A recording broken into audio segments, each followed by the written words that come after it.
First of all, I want to start by saying I'm so thankful to Dr. Mike and all you guys who are here from Dr. Mike's shout out on his channel. I swear to God, that's the best thing that's happened to me in my life. That was very unexpected and feels undeserved. He's such a nice guy. The stuff he said was so nice. Yeah.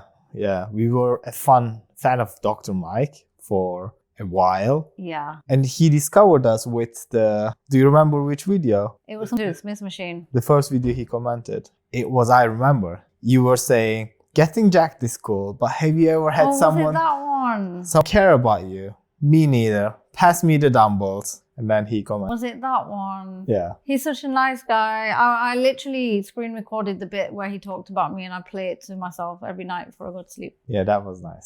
Thank you. We love you.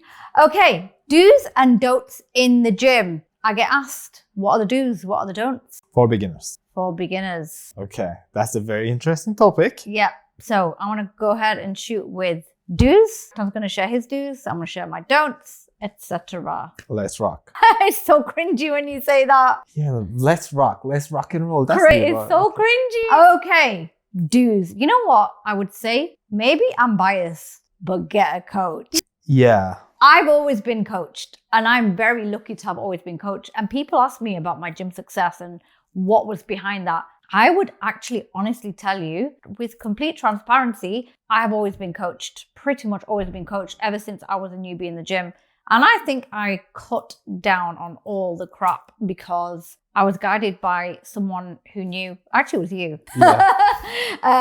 knew what he was doing. So I therefore knew what I was doing. I had a plan. I got feedback on my technique. And now I coach women. And I would honestly say, it's like, would you, I don't know, drive a car without the manual? That's a very good analogy. Yeah. And for people who don't know, yeah, I was Najat's coach, but not anymore. And I 100% agree with what she says. When you have the coach, you just do the do's and you don't do the don'ts. And you just fast track everything. And she always had a coach. Funnily, I never had a coach. And the reason I don't have it is my ego.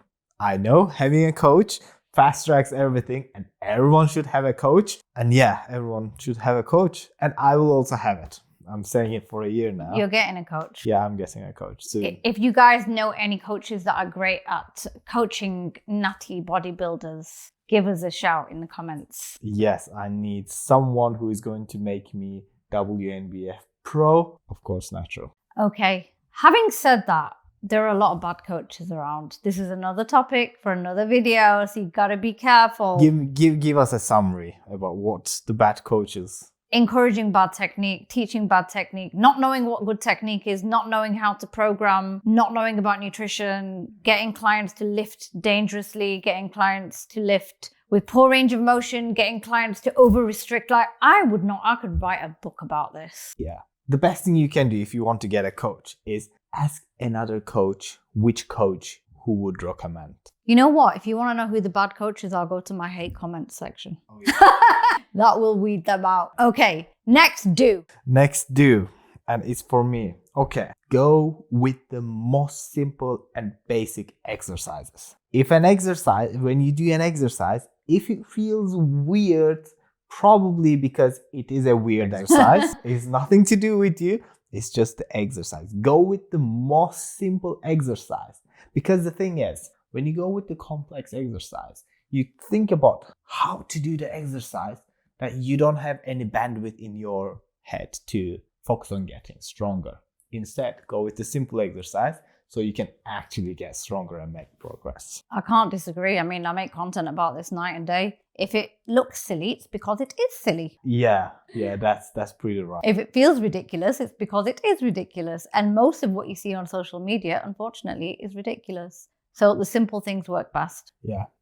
Take advice from strong people because they do the simple stuff. They certainly do. Okay, my next do, and this is unexpected, record yourself in the gym. Record yourself lifting in the gym. And this is how I learned. I would record everything. I would record my lat pull downs. This is very important for people who aren't in gym culture. And you might find this not easy to relate to because gym culture is bro culture. So if you guys are supporting each other, it's your natural environment, you kind of know what you're doing. For a female that's never stepped foot in a gym before, doesn't know what their lats are. Okay? They don't know what laps are. Yeah.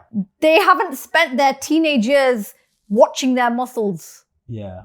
For us, It's part of the culture, okay? For women, it's not. So that's why I would honestly say record everything that you do. I would, as a newbie, I would take my tripod into the gym, record everything, and then I would go on YouTube. I would record my bicep curl. Then I would go on YouTube and watch the gym bros bicep curl. And I would watch 100 videos of different guys bicep curling to get an idea of what a bicep curl should look like. Does mine look like that? Is there anything I can do to make it look better?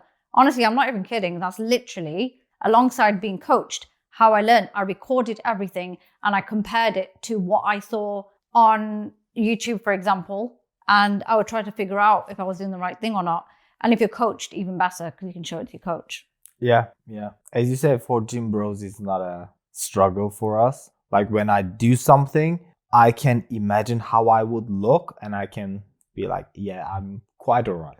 But for women, it's not the thing. They feel like all eyes are on them when they pull a tripod out. And I can see how discomforting it is. And I agree, it is very important to record. And it's pretty easy.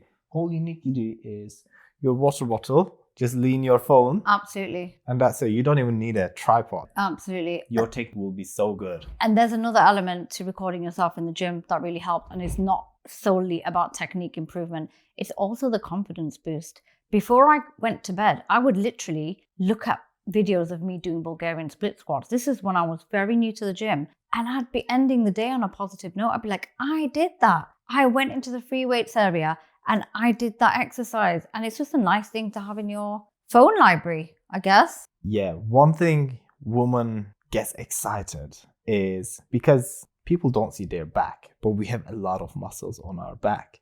And when on the video, when you see your back, you'll be like, whoa, I actually have muscles. Or maybe on your arm. So it's pretty empowering. Yeah, definitely. And what about you, Haktan? Your last do? Okay, so this is do for beginners. I would say commit to what you are comfortable. You don't need to go to the gym 5 times a week. You don't need to do 90 minutes, 2-hour workouts. Whatever you can commit. If it's 45 minutes twice a day, just do that. Don't feel guilty about it because you can get great results with 45 minutes twice a week. Totally agree. Do what's reasonable. I often get asked by women, what's the best number? They think there's this magic number of how many days should I go to the gym? And they think I'm going to say 5 or 6. And I'm like, the best days is the number you can commit to, whether that's 2 or 7. Yeah, exactly.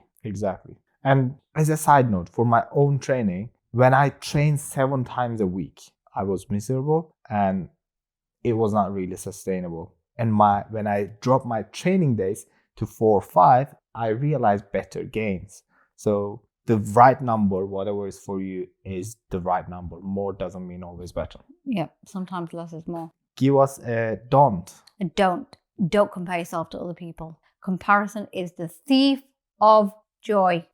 Yeah. This is your journey and you are going to have to accept that. Don't look at what other people are lifting. Don't look at the numbers because you're going to then put pressure on yourself to push yourself before you're ready. Don't run before you can crawl, as they say. I would honestly say comparing yourself to other people in the gym is super tempting and we all do it at some point, but don't be downhearted if you're not lifting as much as the girl next to you, for example, because you need to focus on your own journey and you need to move forward when you're stronger, when you have progressed, when you are more confident. It's all about you. Yeah, it's so easy to compare yourself to others, but it is never a fair comparison because this is your 2nd month in the gym and the person next to you, even though you are at the same age, maybe it's their 3rd year, and it's like comparing 3rd grade kid to the 5th grade kid. It's just not the same. You don't know how much encouragement the other person got from her family and friends. And maybe they don't have kids, they are single, they have a very free life. And guess what? Their lifting might not be as good as you think it is. That's another thing. Just because they're confident or pushing big numbers. I have female clients who are 2-3 months into the gym. They will send me a technique video of them doing a lift in a busy gym surrounded by confident gym rats. And my client is lifting with better technique than all the gym rats around her. And she thinks she's the weakest in the room. She's not. So you might see that girl with the big numbers, but she's probably doing some dodgy lifting. And because you do the right technique, eventually You'll catch up. You'll catch up and exceed, because people who train with wrong technique gets injured and get out of the gym for months, while you will be training at all times. Absolutely. So yeah, I agree. Don't compare yourself. What about you? One, don't stop when it starts to burn. I'm guilty of this. Just don't like the pain. I know. So there's a concept called RPE. Can you explain what RPE is? So rate of perceived exertion, it's a number between 1 and 10. How hard are you pushing yourself? 10, maxing out. 1, laying in bed, doing nothing. Yes. And for some muscle, the burn starts at RPE 3. And some muscles, the burn starts as RPE 8. And we know you need to train above RPE 6 to make improvements. So when you do your set, think about the RPE more than the burn. That's my don't. Totally agree. This is why I can't do seated hamstrings. I literally start burning at RPE 1. I sit there and I feel the burn. It's annoying. Yeah. For me, it is overhead heavy movements like squat. When you hold high weight. When I used to do squats. Oh, this is news to me. When I used to hold like 200 kilos on my shoulder, I'm like, I'm dying. I didn't do a rep. Just leave, get me out of here. Yeah. Yeah. That would have been a programming issue. If you had built up to that very gradually, you'd have been fine. We know I didn't have coach, right? I know. There you go. And because of this squat, I got hernia. And I had 2 surgeries. Here we go. Have a coach. Tut. Okay. Give me another don't. My last don't would be don't max out. Don't max out constantly. Don't max out every set. Don't max out every week. Max out when you're meant to max out. So if it's a compound, you shouldn't be maxing out until it's like the end of your block. If it's, I don't know, if you're doing a leg press, I probably wouldn't max out on my first set. So pushing to failure every single set, every single workout, every single week, it's exhausting. Yeah. It might look good on your Instagram stories. Max out for your Instagram stories, not for the other sets. That's quite right. I understand people want to see that they are getting stronger, but getting stronger at your 10 repetition also indicates that you are getting stronger. You don't need to max out. You don't need to ego lift. And it's just dangerous and it's fatiguing and there's no need. But even maxing out on your 10 rep max, you don't need to max out. If you're doing dumbbell press and you're like week 2, you're only 2 weeks into the program. Are you going to max out? Are you going to do your 10 rep max for all 5 sets? Have a coach. Follow your RPE. Your RPE is never 10. It's never 10. Yeah, that's right. So this is a personal don't, but don't spend too much time on a cardio machine. If you want to do your cardio, the best way of cardio is doing steps. There's no dedicated time. You can do your steps while talking to your mom. 2 birds, 1 stone. You do your steps, you do your cardio while talking to your mom on the street, or you are going to your job. When you go to the gym, do strength training. It is going to help with your strength, daily movements, and absolute strength is functional strength as well. So it will be way more functional, and your bone health and everything. And muscle is the biggest fat burner in the body. So don't spend too much time on cardio. Totally agree. I couldn't have said it better myself. Okay.